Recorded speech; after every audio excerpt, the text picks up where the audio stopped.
Gangguan irama jantung, waspada dari hal yang sepele.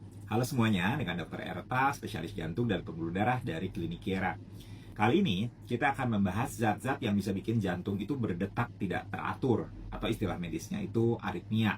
Banyak orang pikir, gangguan irama jantung itu cuma datang tiba-tiba, tanpa ada penyebab jelas. Padahal, seringkali ada biang kerok yang bisa kita hindari. Masalahnya, kadang biang kerok ini tersembunyi di makanan, di minuman, atau obat yang sehari-hari kita anggap biasa. Nah, kalau tidak peka, jantung bisa tiba-tiba protes dengan irama yang kacau. Pertama, kita bahas kafein.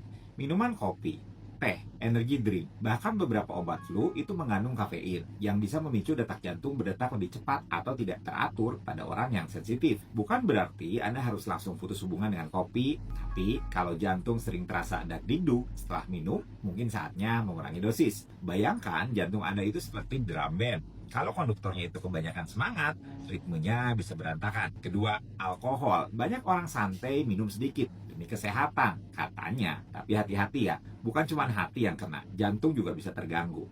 Alkohol, apalagi dalam jumlah yang besar, bisa memicu atrial fibrilasi, yaitu detak jantung yang cepat dan tidak teratur. Bahkan ada istilahnya, holiday heart syndrome, di mana orang yang sehat tiba-tiba kena gangguan irama setelah pesta di akhir pekan.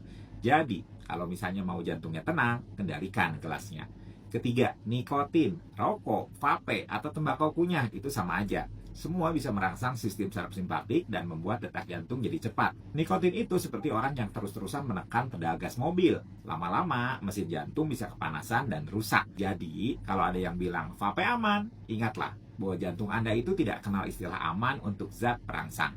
Keempat, obat-obatan tertentu, misalnya obat asma yang mengandung beta agonis, obat dekongestan untuk hidung tersumbat, atau obat diet yang sifatnya itu merangsang jantung berdetak lebih kencang. Obat-obatan ini bisa membuat jantung bekerja lebih keras. Makanya, kalau Anda punya riwayat gangguan irama, jangan asal minum obat tanpa konsultasi. Jangan sampai niatnya sembuh pilek, malah jantungnya ikut pilek iramanya. Kelima, narkotika dan obat terlarang seperti kafein, amfetamin, atau ekstasi. Zat-zat ini bisa memicu aritmia mematikan, bahkan pada orang yang jantungnya itu sebelumnya sehat. Mereka bekerja seperti menyalakan kembang api di dalam sistem listrik jantung.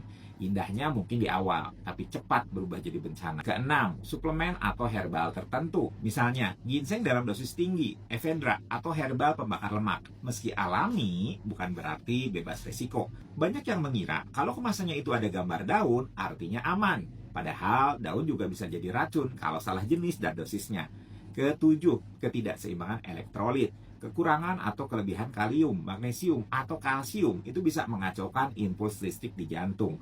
Nah, ini sering terjadi pada orang yang diet ekstrim, muntah berkepanjangan, diare, atau dehidrasi. Bayangkan, kabel listrik itu tegangannya naik turun, lampunya pasti kedap-kedip. Kedelapan, hormon tiroid. Kalau misalnya ada hiperfungsi tiroid atau hipertiroid, bisa bikin jantungnya berdebar kencang dan tidak teratur. Jadi, kalau sering merasa berdebar tanpa alasan, plus berat badannya itu turun cepat dan keringatan terus, tangannya bergetar, mungkin masalahnya ada di leher, bukan di jantung langsung. Kesembilan, racun atau paparan zat industri. Beberapa logam berat, pestisida, atau pelarut kimia itu bisa mengganggu kondisi listrik jantung. Nah, ini sering tidak disadari, apalagi pada pekerja pabrik atau pertanian. Maka, penting sekali ya untuk memakai masker pelindung diri yang benar dan rutin cek kesehatannya. Kesepuluh, kombinasi dari faktor yang tadi disebut. Kadang bukan satu zat saja, tapi duet maut yang membuat irama jadi kacau. Misalnya, sering kejadian nih, ada satpam lagi jaga malam minum kopi sambil ngerokok, begadang.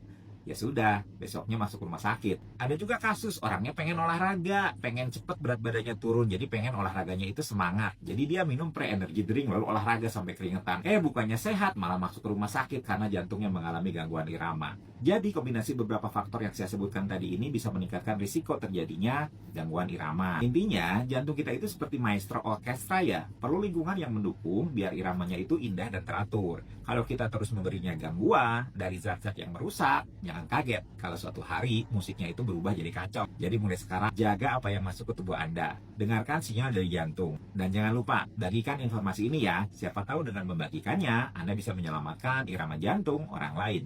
Mau tes jantung lengkap dari EKG, echo sampai treadmill, semua ada di Klinik Kiera. Yuk daftar sekarang.